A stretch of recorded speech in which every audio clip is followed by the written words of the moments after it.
Good morning, Sitaram, and welcome to another program in the series Addiction and Recovery. I'm your host, Ramnaresh Dwarika, welcoming all our brothers and sisters again, whether in Trinidad and Tobago, of the Caribbean, worldwide, and all of those followers on YouTube and Facebook and social media to this another program in the series Addiction and Recovery. I just want to say at the outset, this program is being recorded and will be posted on YouTube and Facebook soon after its completion this morning. And the program is again repeated at 10 p.m. tonight on radio and TV Jagriti. For those of you who are busy at this time, at work or on the road, you may be able to tune in again tonight and listen to the program in its entirety, or you can visit my channel on YouTube and Facebook. You just type in my name, Ramnaresh Dwarika, Addiction and Recovery, and all the program that I've been doing for the past few years are all posted there on various aspects of addiction and recovery and resources available. There are valuable discussions there. And it is there because I'm hoping that you, our listeners and followers, could use it as a resource material to send to anyone who you believe can benefit from these discussions, because alcoholism and drug addiction, as we know, is highly stigmatized. And there's a lot of people who they don't feel comfortable to even speak to someone about a problem that they may be having with addiction of any sort, or to go to a public institution or Alcoholics Anonymous and those things, because of the stigma associated with alcoholism and drug addiction generally. So that I have a lot of people are benefiting now because they can go on YouTube, they can go on various media and get information and become aware of resources that are available. This morning, I want to speak to about a particular topic that kind of hinges on what I've been referring to earlier, the whole question of virtual recovery. And there are communities, virtual recovery communities, that have developed, especially since the COVID, where a lot of us had to go online to work, and a lot of people were attending church services online. And then the whole Fellowship of Alcoholics Anonymous switched to, not completely, they still have had physical meetings all along in some places where it was safe. But in Trinidad and Tobago, here I know that a lot of groups, the Northern Intergroup, Southern Intergroup, Central Intergroup, all switched to having virtual online meetings, and these have continued even now, though the physical groups have opened up, but a lot of people are finding it very, very useful. So that I want to speak a little bit about that, because there's an ongoing discussion about the merits and demerits of online meetings and all of that. And we will look at that this morning as well, the pros and the cons of it. So that, but at the outset, I want you to imagine, when a person who has become dependent on drugs, alcohol, marijuana, cocaine, or any one of the addictive substances, when they stop using it or when they attempt, a lot of them, and I can speak from personal experience here, a lot of people, including myself, would have liked to do this in our own time, privately. Yes, and I would have attempted many, many times to stop drinking, even before I decided was able to stop eventually, only to find, when people stop drinking, when they have become dependent on alcohol or drugs to help them to cope for their self-esteem needs, to deal with anxiety, depression, a lot of people, they reach the point of self-medicating with drugs. So becomes like crutches that they have become dependent on, and they would have tried to stop so many times, on their own, privately, and would have failed because when you stop, you go into what is called withdrawal. And the withdrawal symptoms associated with addiction, alcoholism in particular, can be very scary to the point where some people in withdrawal start hallucinating. They start seeing and hearing things that are not there. So that it can be a very scary experience. And people who have not had that experience, it's difficult for them to really comprehend what the alcoholic or drug addict is experiencing in withdrawal. So, can you imagine a person who is isolated somewhere? They're trying to stop. They and they are in withdrawal, but they have, the AA meetings, for instance, that existed and continue to exist. They most in Trinidad, for instance, most of the AA meetings are from 7 in the evening till about half 8, 9 in the night. But withdrawal doesn't have time barriers, boundaries. You can be going through withdrawal all through the day or in the night, which include insomnia, depression, anxiety, panic attacks, and all of that.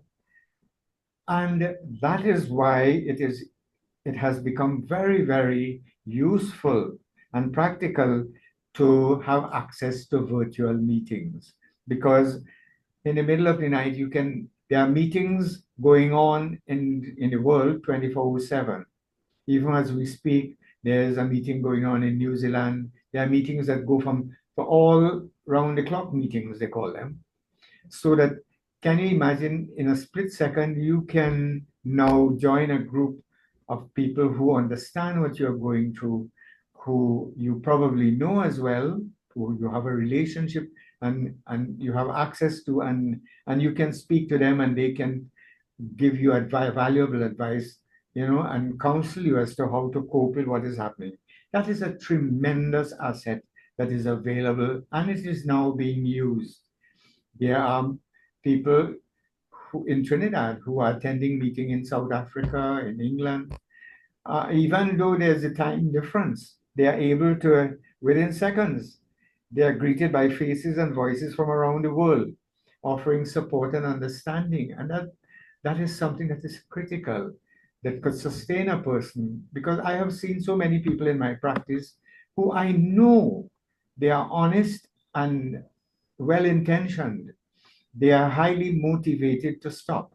But if they did not get help to deal with the withdrawal symptoms and support during that critical period of transition, many of them would have failed and are failing to stay sober. And when you have failed a few times, I tell you, you know what happens? You stop trying to stop. And people can't understand, but you have, done it so many times privately that you realize, look, and I had reached that point where I had stopped trying to stop because I realized it's a waste of time. And rather than try to stop, I was looking at ways to rationalize. And so I could continue to drink comfortably. I would say, well, look, I don't play cricket, I don't play football, I don't gamble. So if I take a few drinks, what's wrong with that? And we live in a society, we need to remember, where drinking is highly accepted. In fact, it is part of our culture. We don't have a party or we don't have a get together or celebration without alcohol in Trinidad and Tobago. So now this is the power the virtual recovery communities have, online spaces where people connect, they heal, and they grow. So today what I want to do is explore what virtual recovery communities are and how they've changed the landscape of addiction and recovery, their benefits and their challenges, and their future. So let's start with number one. What are virtual recovery communities? Virtual recovery communities are online groups, platforms, or forums that provide support for people dealing with addiction. And I tell you, from experience and working with alcoholics and drug addicts in the various treatment settings in Trinidad, I used to be at the Substance Abuse Prevention and Treatment Center.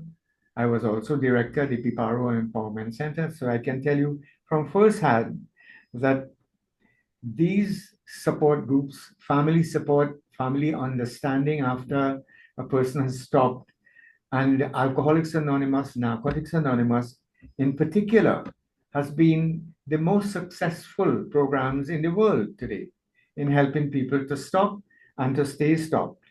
So there are online meetings like Alcoholics Anonymous available in Trinidad and Tobago. And anyone who is interested, I can supply you with the Zoom ID numbers and the passwords for meetings that you can attend. There's meetings every night, and I'll speak more about that at the end of the program, time permitting. And I know abroad you have what is called Smart Recovery, which is programs that are using Zoom and Skype as support groups to, to help its members. These are recovery apps that offer chat rooms and they track your progress as well.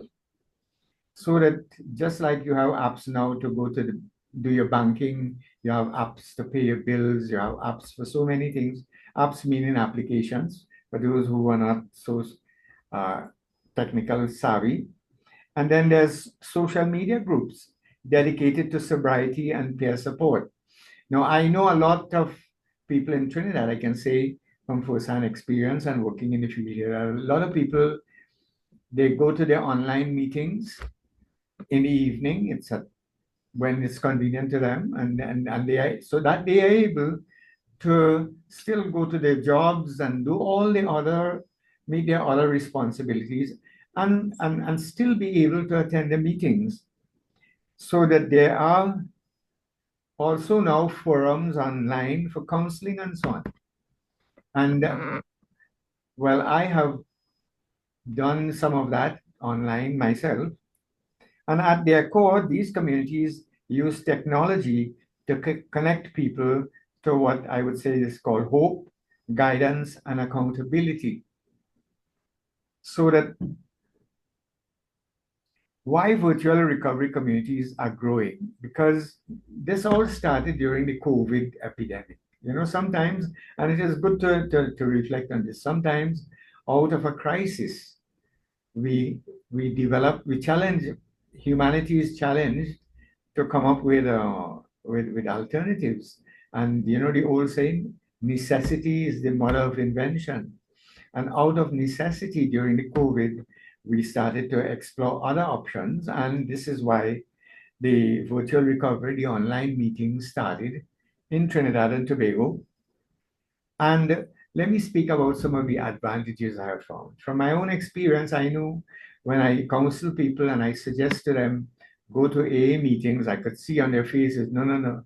Even the relatives, no, I don't want my family going to that, because there's a feeling, you know, that you have to, that you know, if in a community, you going to AA meeting, there's a certain amount of stigma. It means that you have gone really bad with your alcohol use.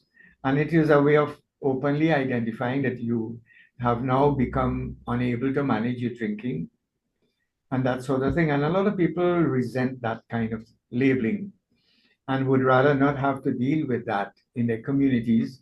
And so there's a reluctance, and from even people who are alcoholics and even family members.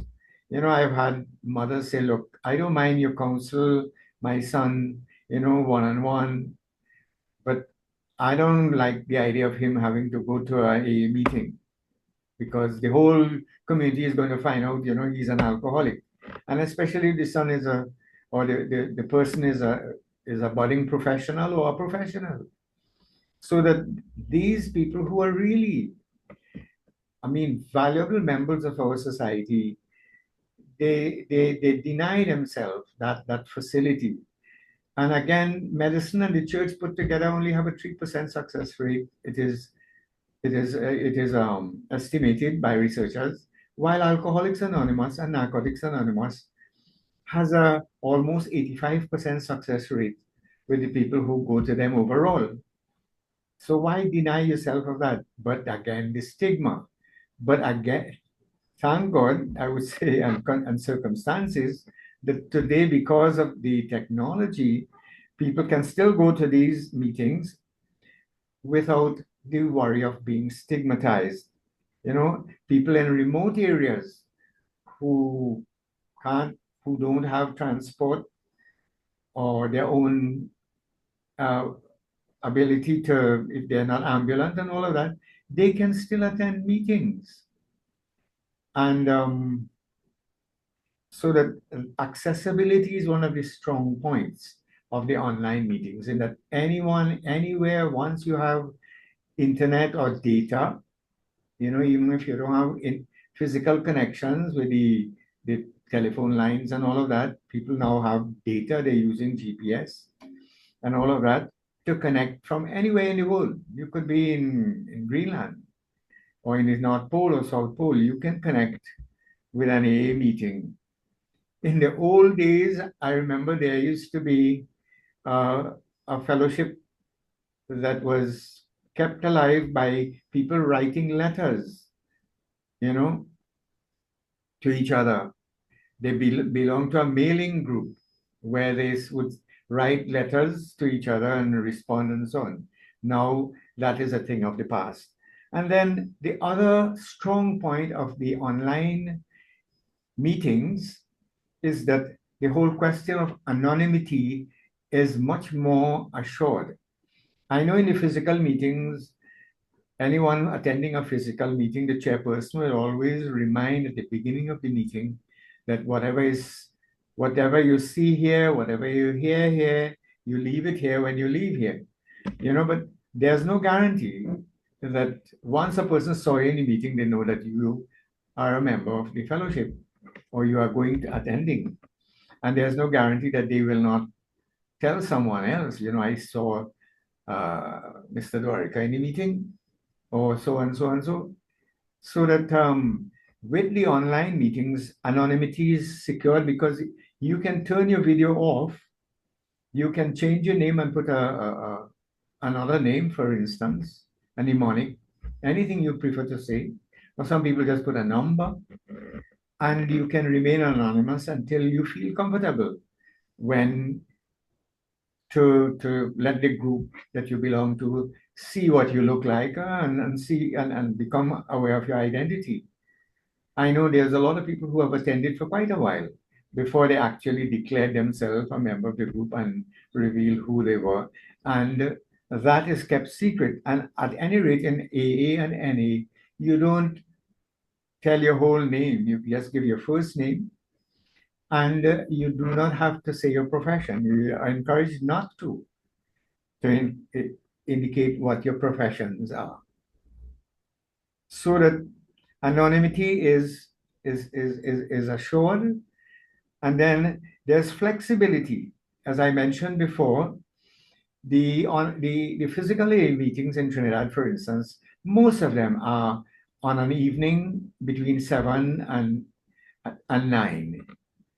But these online meetings are 24/7. You can access an online meeting anywhere, anytime. Once you have data and you have you can get the password, you can go online and Google it, and search AA meetings online or NA meetings online, and they will direct you to various groups that are available.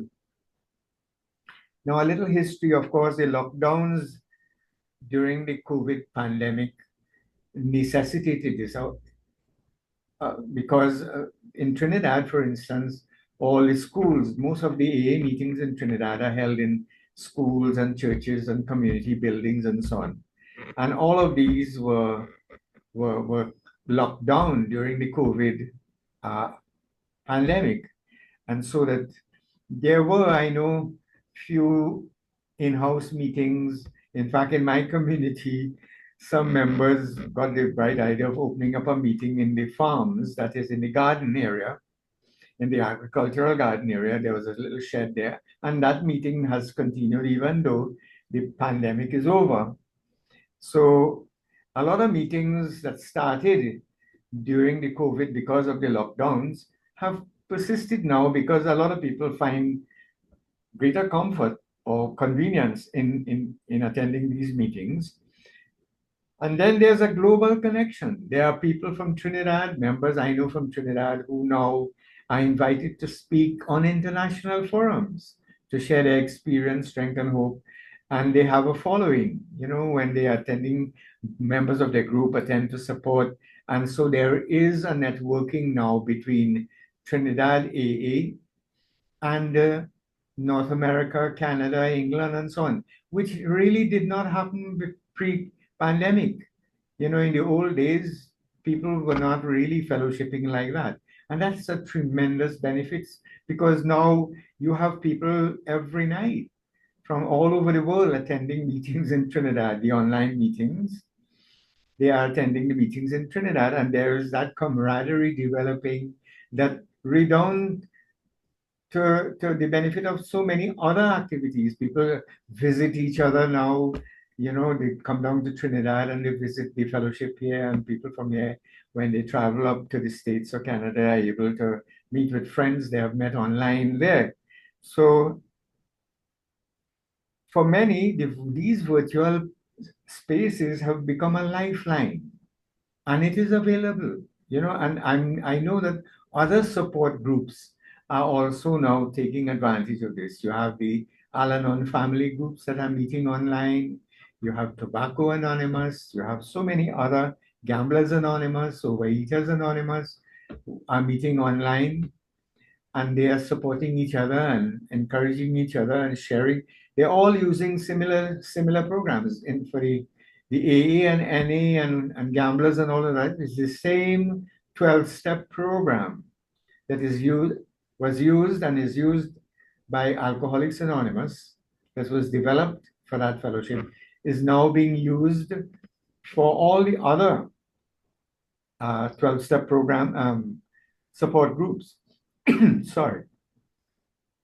So let's look at the positives. It is convenient. You have support at your fingertips.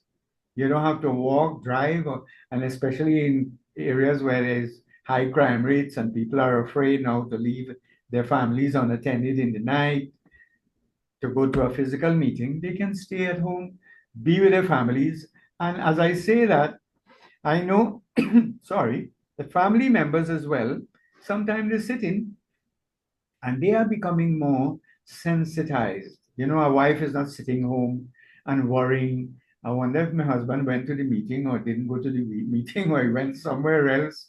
Who are these people that he's meeting with and all of that? All of those anxieties are laid when now he's sitting in the living room right there with everybody around. And so they're becoming aware that daddy is not a bad man. He goes, this is what a meeting, and they learn as well.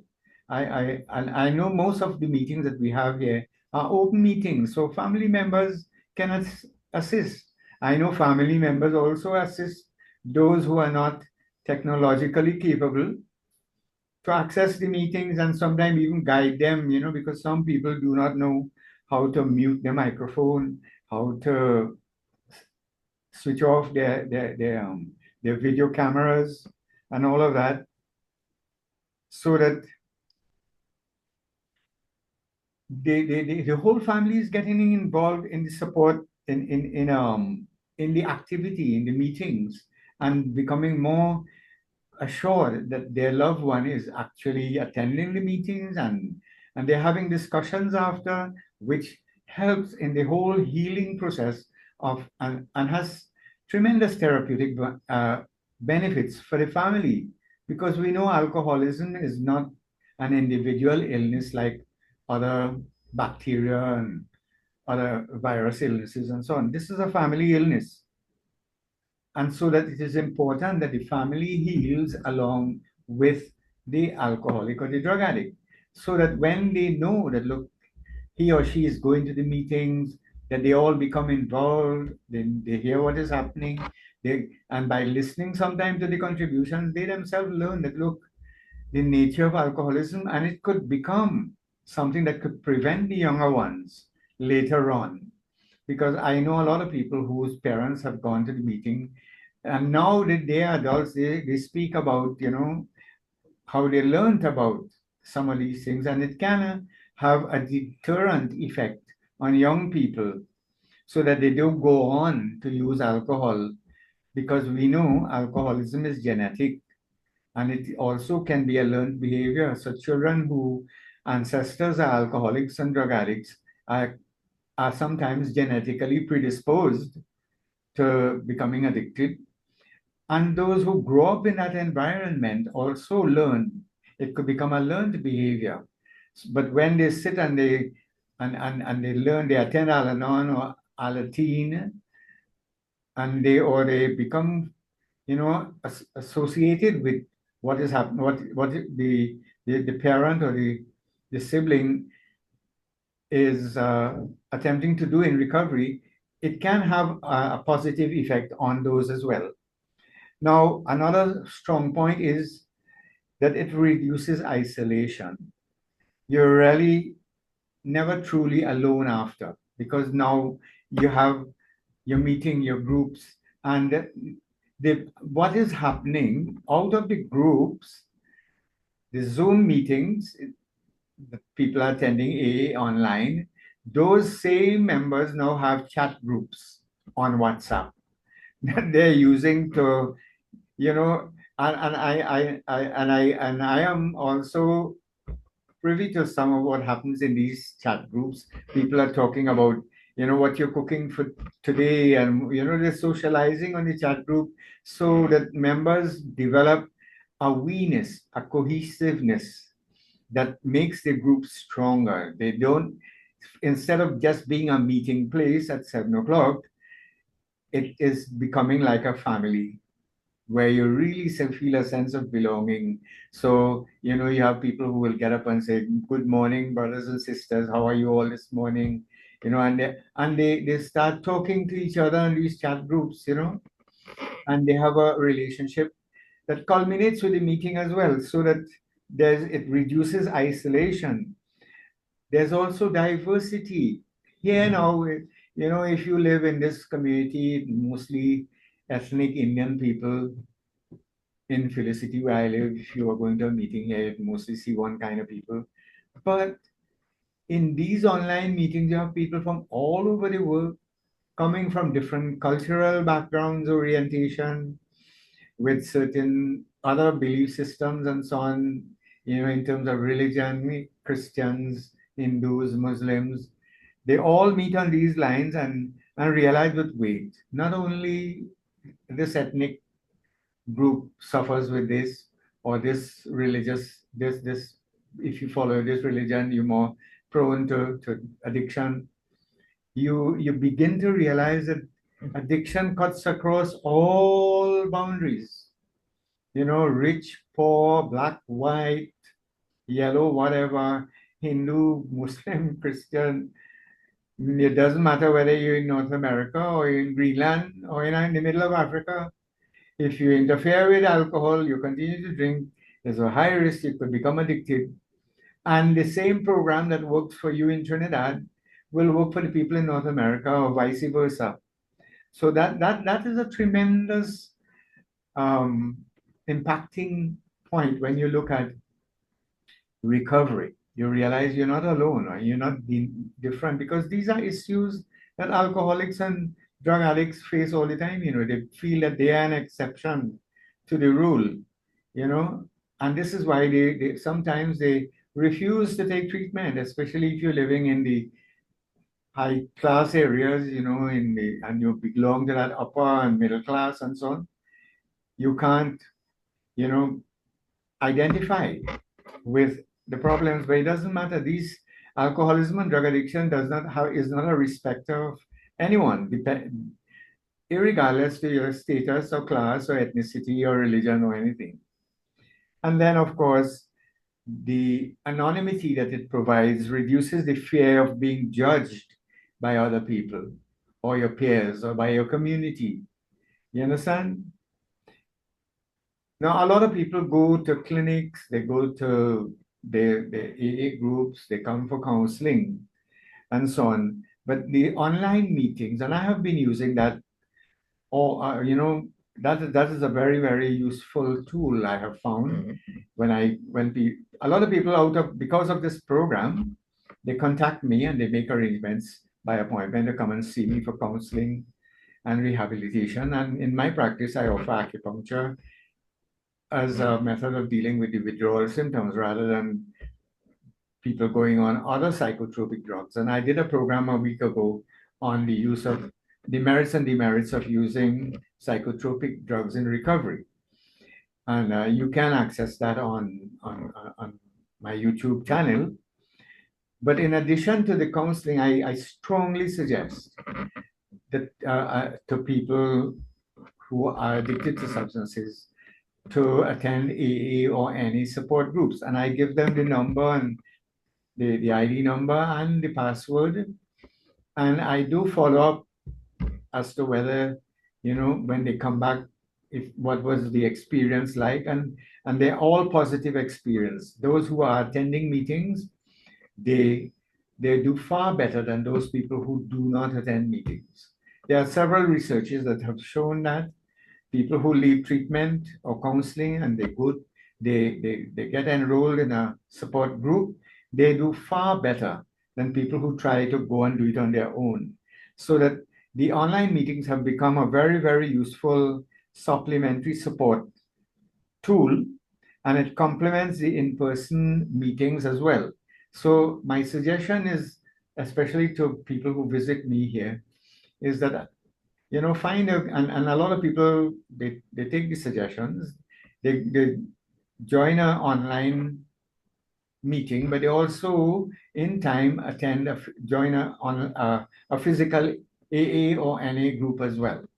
I have several of my patients who are now members of AA, and they go to the physical meeting and they also attend online on the other days. And I'll discuss that the merits and demerits of that, because I want to just again at the beginning I did mention, can you imagine a man living in a rural village and he logs into a meeting every night, finding friendship with people thousands of miles away? And what that proves is that you're no longer isolated. It doesn't matter where you are. Distance no longer means disconnection. In the old days, if you and a lot of people say, boy, I would like to come to the meeting, but I don't get transport. And that's a real thing, because a lot of people who are chronic alcoholics and drug addicts, they do not have their own vehicles. And sometimes they do not have anyone in their vicinity who could take them up and take them to a meeting and bring them back and so on. And sometimes they don't themselves want to burden anyone, and this is where the virtual meetings are becoming very, very, very popular and very, very useful. Now, yes, I want to present both sides of the picture. The downside of virtual meetings is that there's the lack of that personal connection.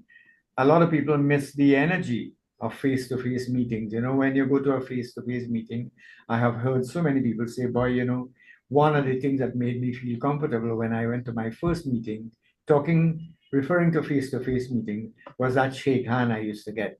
People would come and hold your hand, not casually, they hold your hand very firmly and they communicate to you.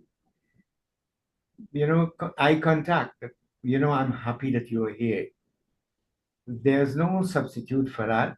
And again, I've noticed even in online meetings, and it is reported, and I have just said it myself, you can turn your video off.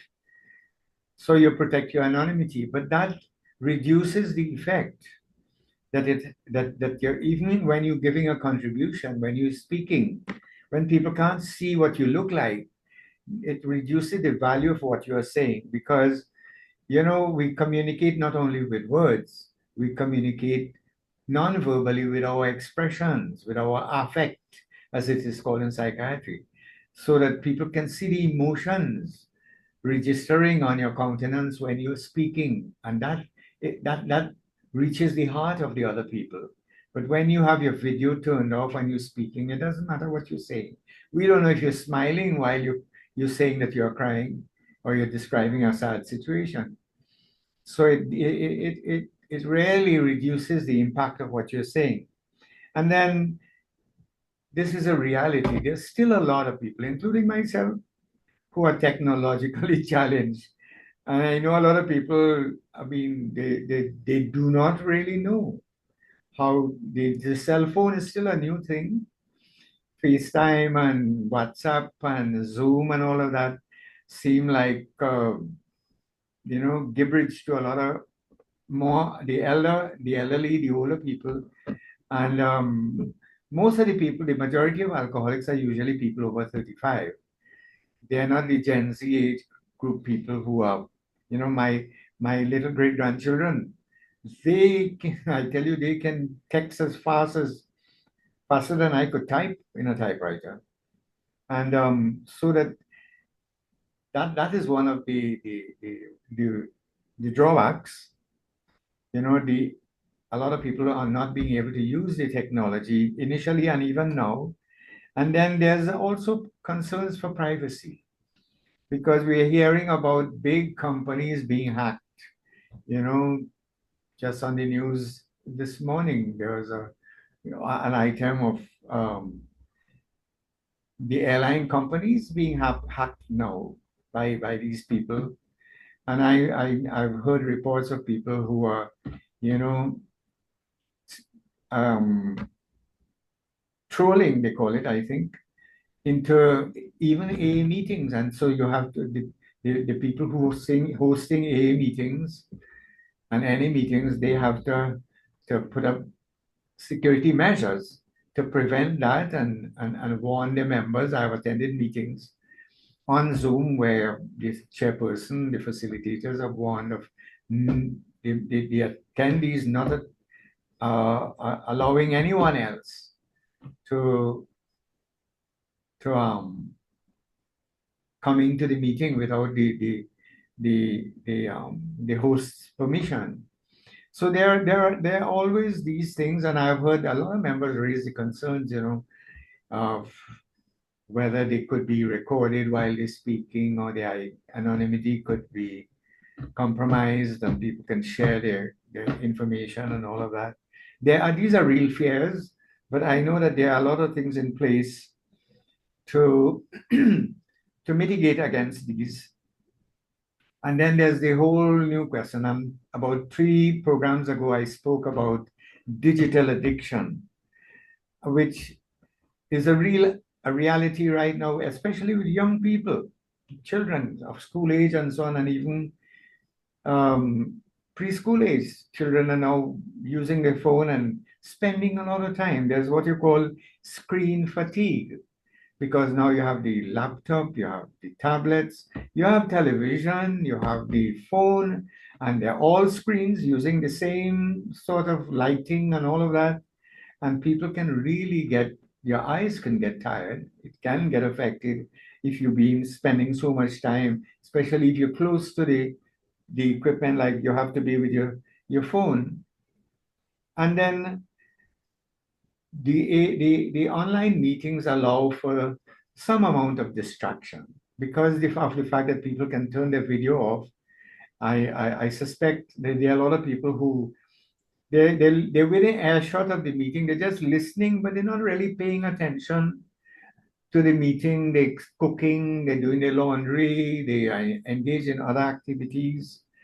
They're multitasking during the sessions. Now, that is something that will not have happened in the physical meetings. When you go to a physical meeting, you can't speak and disturb the meeting. You don't even take up a newspaper to read in the meeting. The chairperson would draw attention to that. Hey, listen, we're not allowed.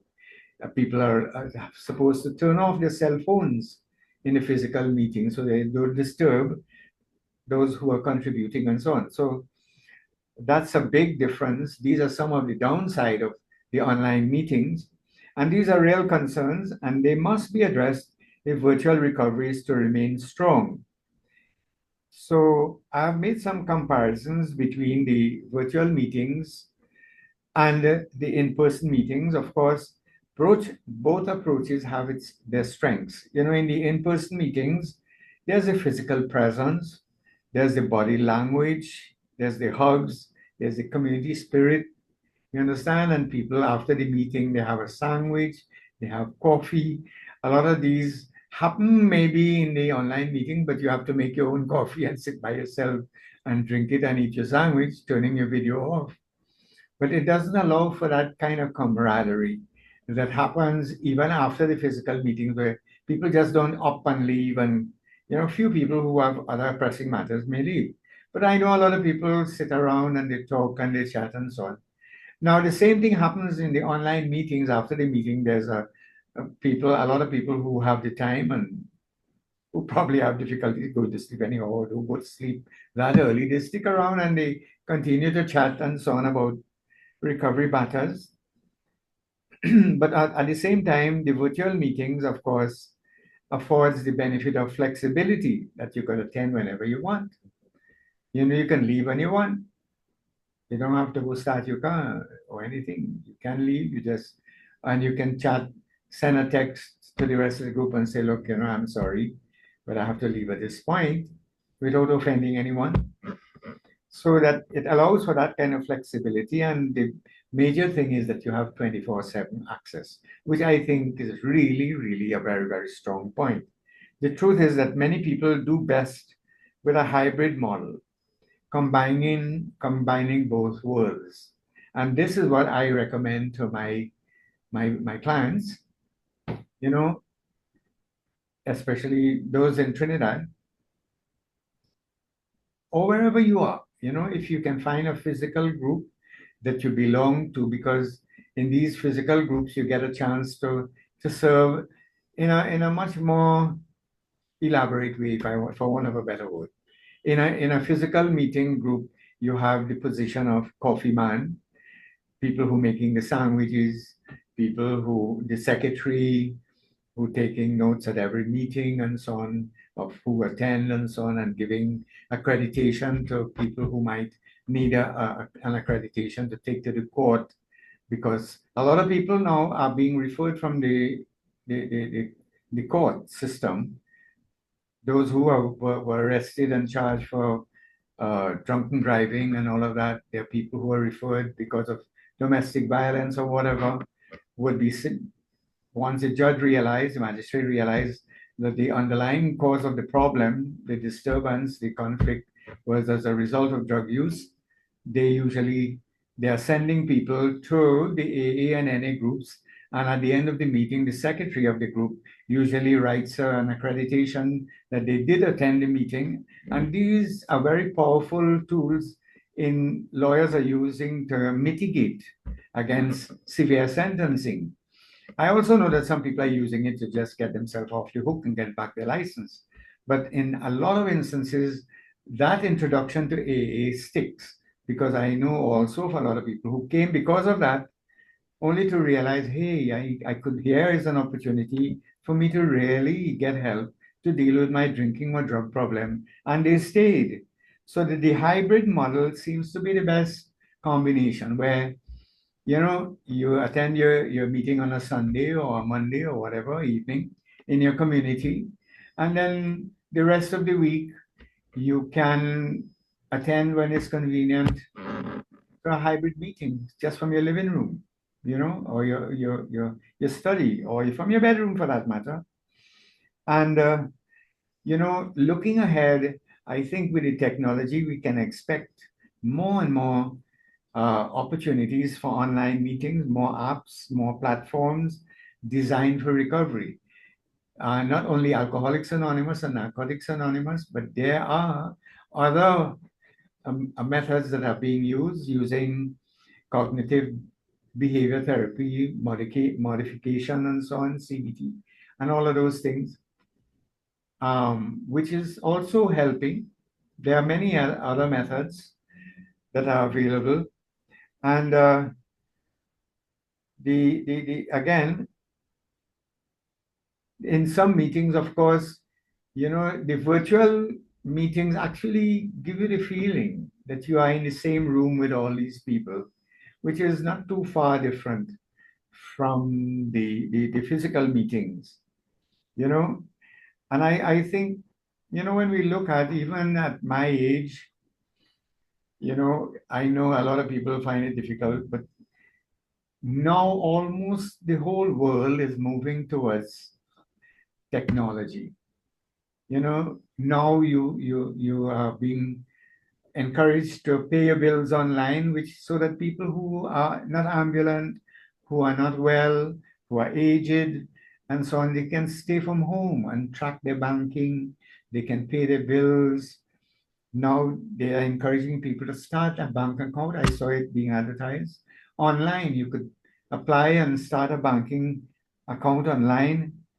And schools are using it as an adjunct to send assignments to students. They are able to do it after school and submit it to the teachers online so that the whole world is moving in that direction. When you book your tickets online for travel, you seem to be able to get it at a cheaper rate because now you can check various sites and compare prices. So that I'm saying all of this to say that, and I made a remark to another person yesterday that, we only really become old when we refuse to learn something new every day. And I look at, I grasp any opportunity to learn how to use the technology. In fact, before COVID, I would come into the television station every week and sit there with the host, the other person, and we'll do the same program interview. There were some advantages, of course. In those days, people had more ability to call in live to the program, as opposed to now you have to text me, or you have to call after the program, or you can send your comments to my YouTube channel and I'll respond to them. But again, it meant me having to take time out from my practice to drive up to the radio station, sit in there for an hour, and then sometimes get caught in the traffic jam coming back. And when COVID came, it would have meant exposing myself and others, you know, to the COVID virus and all of that. Now, this program, I am sitting right in my office, and I'm doing this program with a green screen at the back. That's the technology. And I would have patience to see just at the completion. I would not lose any time. Promptly, I would see the other person at 10 p.m. after the completion of this program and having it being posted so that if you really sit and look at it, you'll see, but it would benefit tremendously anyone now. In fact, I dare say I've seen people who are vagrants, homeless people, on the pavement, and they have a cell phone. They, I saw a comedy the other day where this vagrant is ordering KFC online with his phone. He had just collected enough from alms that he had received, and he called in an order and they deliver it for him. I mean, the sky is the limit with this technology. There is also now an integration with the healthcare system for holistic treatment so that when you go to the doctor, your doctor can now get all your records from the hospital in certain places. In Trinidad, I don't know if we have reached there yet, but I know in the United States, you can request all your providers to send the information between each other so that my urologist and my cardiologist and my primary care doctor, they're all in the same loop. They can have access to all my records, ECGs and blood lab reports and all of that so that they can make much more informed decisions and come up with a more holistic treatment plan that covers all the bases, as we say, because of the use of the technology. And now there's a greater acceptance by employers, schools, and policymakers. I have a younger sister who does billing in New York, and she's listened to this program and say hello to her. And she's now able to work from home. That's a tremendous benefit instead of having to go and lug bag and briefcase and laptop through the train and through the traffic and all of that, and putting yourself at all kind of risk to get to and from work and losing a lot of time in the process. you're right at home. The other problem, though, is that you can put on weight very quickly because now you're not getting as much exercise. So everything has its other side. You can have night without day, you can have sweet without sour, you can't have a hill without a valley. There's a principle that says opposite values complement each other. So that how to make virtual recovery work for you. You choose a trusted platform with good privacy policies. You stay consistent and you attend regularly, so you build a relationship with the other people in the group. You be honest and open. Authenticity builds support. When you're honest, other people pick up on it. They realize, hey, you are really genuine in what you're saying, and they gravitate to you. And so that at this point, I know we're coming to the close of the program, but if you know someone you love who is struggling with any kind of addiction, and they consider joining a virtual recovery meeting, of course, you can call me and I will give you the information. You have online AA and NA meetings. There's so many recovery apps that you can use. There's the Zoom app, there's Skype, some people are using now. Even WhatsApp is allowing a certain amount of people online, and there are many, many others, you know, applications that you can have on your phone or on your laptop or on your tablet that could allow you to access online support groups. And you have also the peer chat features that I spoke about that a lot of people are now gravitating to. And so that the meeting doesn't end when the meeting ends. A lot of people continue to meet, continue to talk, continue to plan activity. I'm aware of a group that organize social activities for its members that meets outside of the chat. They had a cookout at a savannah, they had another day they meet at the beach, or they will tell each other, look, we're all going to support this other physical meeting.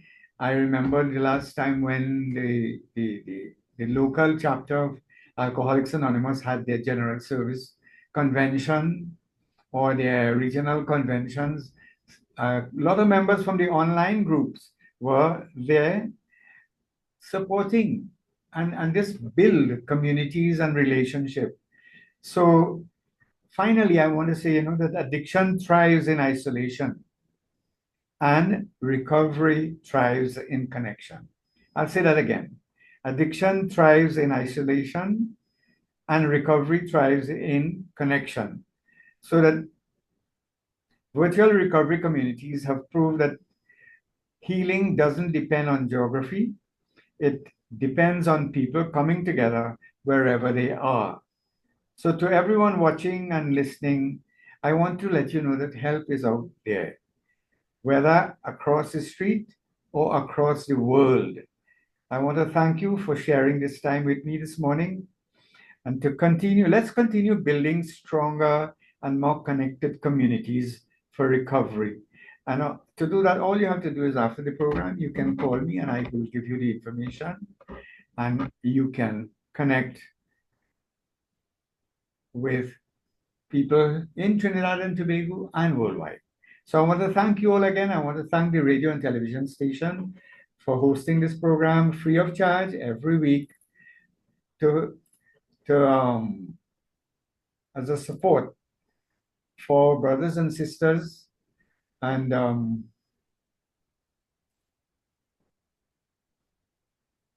so I want to thank you again for attending and see you all next week. I will close at this time.